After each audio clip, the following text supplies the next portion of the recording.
Bonjour, je suis le pasteur Roy Rees. Cette vidéo est la deuxième vidéo dans une série de 5 sur la foi qui sauve. Mais qui sauve de quoi? De nos péchés, notre culpabilité et la condamnation par Dieu.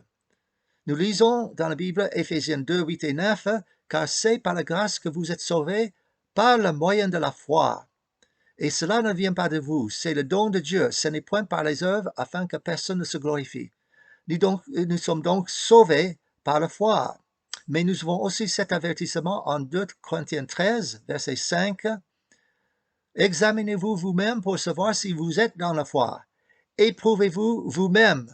Ne reconnaissez-vous pas que Jésus-Christ est en vous, à moins peut-être que vous ne soyez désapprouvés. » Et Jésus-Christ nous avertit en Matthieu 7 qu'il va désavouer certaines personnes qui vont dire « Seigneur, Seigneur », le jour du jugement. Il va leur dire « Mais je ne vous ai jamais connu.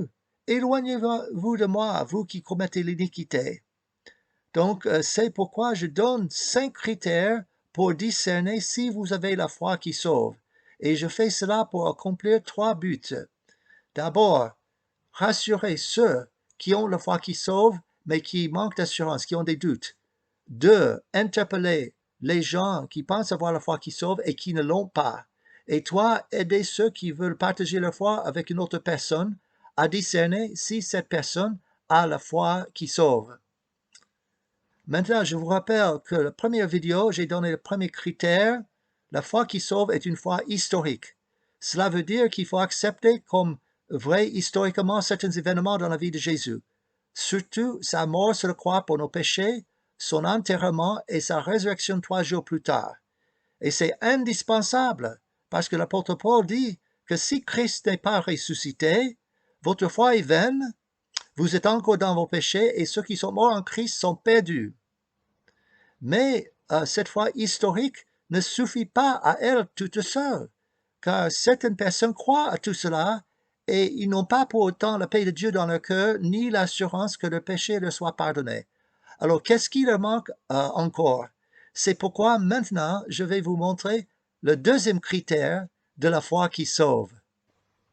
La foi qui sauve est une foi personnelle. La Bible dit maintes fois qu'il faut croire en Jésus-Christ pour être sauvé.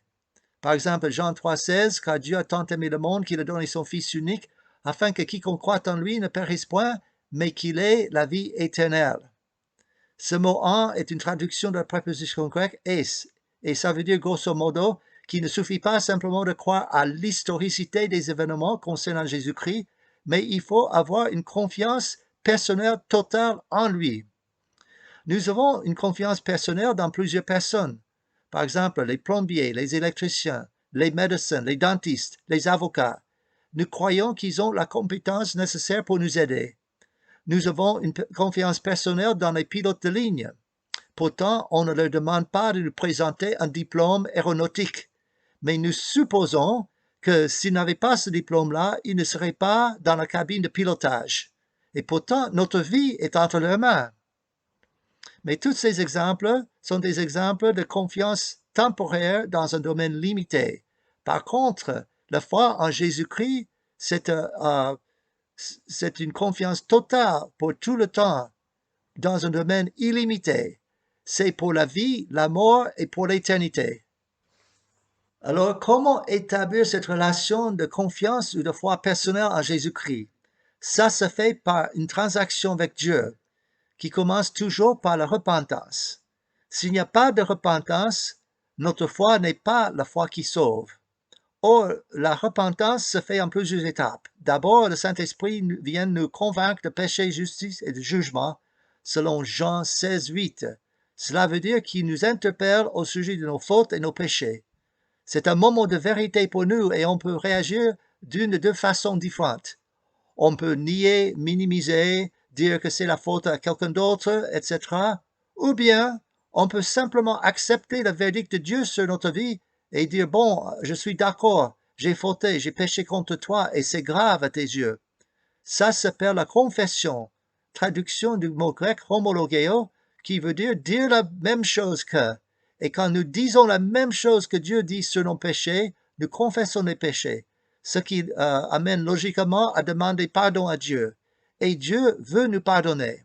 Et puis ça nous amène à la repentance, en grec métanoïo, qui veut dire qu'on se détourne de nos péchés et on se tourne vers Dieu dans la soumission avec l'intention de lui obéir. Et à ce moment-là, il va venir dans sa toute-puissance pour nous aider à respecter cet engagement. Une fois que nous nous sommes repentis, nous pouvons mettre notre confiance et foi totale en Jésus-Christ en disant, je crois qu'il est vraiment mort sur la croix pour mes péchés, pas simplement les péchés du monde, et qu'il est ressuscité, et qu'il est capable de me pardonner et me sauver. Et par conséquent, je l'invite dans mon cœur, dans ma vie, pour qu'il soit désormais mon sauveur et mon Seigneur, c'est-à-dire qu'il prend le volant de ma vie, qu'il le dirige désormais. Recevoir le Seigneur comme ça est nécessaire parce que Jean 1,12 nous dit que à tous ceux qui l'ont reçu, qui ont cru en son nom, Jésus a donné le pouvoir de devenir enfant de Dieu. Alors notre foi n'est pas seulement intellectuelle et théorique, mais c'est une confiance totale en Jésus-Christ parce qu'on a placé notre vie entre ses mains. Voici quelques illustrations maintenant de la foi personnelle en Jésus-Christ. Quand on décide de mettre sa foi personnelle en Jésus-Christ, c'est un peu comme un mariage. On a beau connaître son ou sa fiancée, mais on ne sait pas ce que ce sera de vivre conjugalement avec lui, avec elle, tous les jours de notre vie avant de le faire. Donc, chaque fois qu'un homme et une femme prennent la décision de se marier, tous les deux prennent un grand risque, mais ils le prennent volontiers parce qu'ils sont tellement convaincus que l'autre personne ne va pas les décevoir. De la même façon, on a beau connaître beaucoup de faits sur Jésus, mais ce n'est pas la même chose que vivre en lui et avec lui dans notre cœur tous les jours de notre vie. On prend ce risque de mettre notre vie entre ses mains quand on est convaincu de son amour pour nous et sa capacité de nous sauver. Et ce n'est pas un risque dangereux, parce que Jésus est plus fiable que tout être humain. Il ne nous laissera jamais tomber. Une autre illustration de la foi personnelle et totale, c'est l'histoire du plus grand funambule ou danseur sur le corde raide de toute l'histoire. C'était un Français qui s'appelait Jean-François Gravelet, mais connu au public comme Charles Blondin. Il est célèbre surtout pour ses nombreuses traversées de la chute de Niagara sur la corde raide. Il a fait environ 300 fois dans sa vie. La première fois qu'il a fait, c'était le 30 juin 1859. Une foule de 25 000 personnes est venue. Beaucoup parmi ces gens-là avaient mis de l'argent sur le pari qu'il allait tomber à sa mort.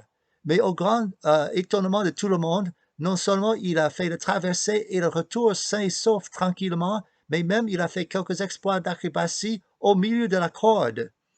Une autre fois, en 1860, quand il traversait le corde raide en poussant une brouette avec un sac de pommes de terre là-dedans, il a demandé au duc de Newcastle, qui est venu du Royaume-Uni pour voir ce spectacle, est-ce que vous croyez que je pourrais mettre un homme dans la brouette et traverser le corde raide? Il a dit, oui, oui, je le crois. Alors montez-y. Mais le duc ne voulait pas monter. Il avait trop peur. Enfin, une vieille dame est sortie de la foule, elle s'est mise dans la brouette, il a traversé la corde raide tranquillement en la poussant sain et sauf jusqu'à l'autre bout. Or, cette vieille dame, c'était la mère de Charles Blondin. Une autre fois, il a demandé à la foule, est-ce que vous croyez que je pourrais traverser la corde raide en portant un homme sur mon dos? Tout le monde a dit, oui, oui. Alors, qui sera le premier volontaire? Silence de mort. Les gens avaient peur. Enfin, un homme timidement est sorti de la foule pour monter sur son dos. Cet homme s'appelait Harry Colcord. C'était le manager personnel de Charles Blondin. Donc, il a traversé la corde raide avec son manager sur son dos, sain et sauf jusqu'à l'autre côté. Beaucoup de monde croyait intellectuellement que Blondin pourrait faire ses exploits, mais très peu de monde, comme sa propre mère et son propre manager, avaient suffisamment de confiance personnelle en lui pour risquer leur vie. En conclusion, pour avoir la foi qui sauve, il faut une confiance totale, personnelle en Jésus-Christ, comme la confiance personnelle et absolue que les gens avaient en Blondin. La différence, c'est que l'enjeu est beaucoup plus grand. Blondin traversait le col raide pour amener les gens sains et saufs à l'autre bout. Mais Jésus nous fait traverser toute la vie pour arriver sains et saufs dans l'éternité. Blondin a fait des exploits extraordinaires pour prouver qu'il était capable d'apporter les gens sains et saufs.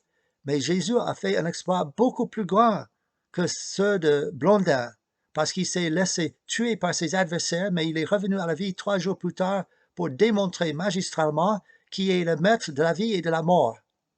Et c'est lui qui promet de nous faire traverser toute la vie en sécurité. Beaucoup de gens croyaient intellectuellement que Blondin était capable de faire ses exploits, mais ils avaient peur de confier leur vie entre ses mains. De même, beaucoup de gens croient intellectuellement aux faits de l'Évangile, les faits qui sont arrivés dans la vie de Jésus, mais ils ont peur de lui confier leur vie. Mais Jésus a dit un paradoxe en Matthieu 10, 39, « Celui qui conservera la vie la perdra, et celui qui perdra sa vie à cause de moi la retrouvera. » Il faut croire que Jésus est capable de faire de notre vie quelque chose de beaucoup mieux, beaucoup plus beau et avec beaucoup plus de sens que nous pouvons faire nous-mêmes. Alors, comment lui céder notre vie? Comme j'ai déjà expliqué, c'est par la confession de péché, la repentance et en invitant Jésus dans notre cœur comme notre Sauveur et Seigneur pour qu'il prenne le contrôle de notre vie. J'espère que chacun qui m'écoute l'a déjà fait ou bien le fera bientôt. Si vous avez des questions, vous pouvez me contacter à église.lampe@gmail.com. Et maintenant, prions Dieu.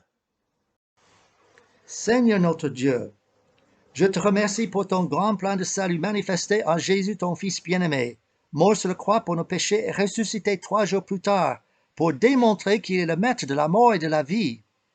Je te remercie parce que nous pouvons confesser nos péchés et nous en repentir en demandant par la foi que Jésus rentre dans notre vie, qu'il soit notre Sauveur et Seigneur. Je prie pour chaque personne qui écoute ma voix, qui n'a pas encore fait cette démarche, qu'il le fasse bientôt, pour qu'il puisse passer par une nouvelle naissance et avoir la paix de Dieu dans son cœur, car je demande toutes ces choses au nom du Seigneur Jésus. Amen.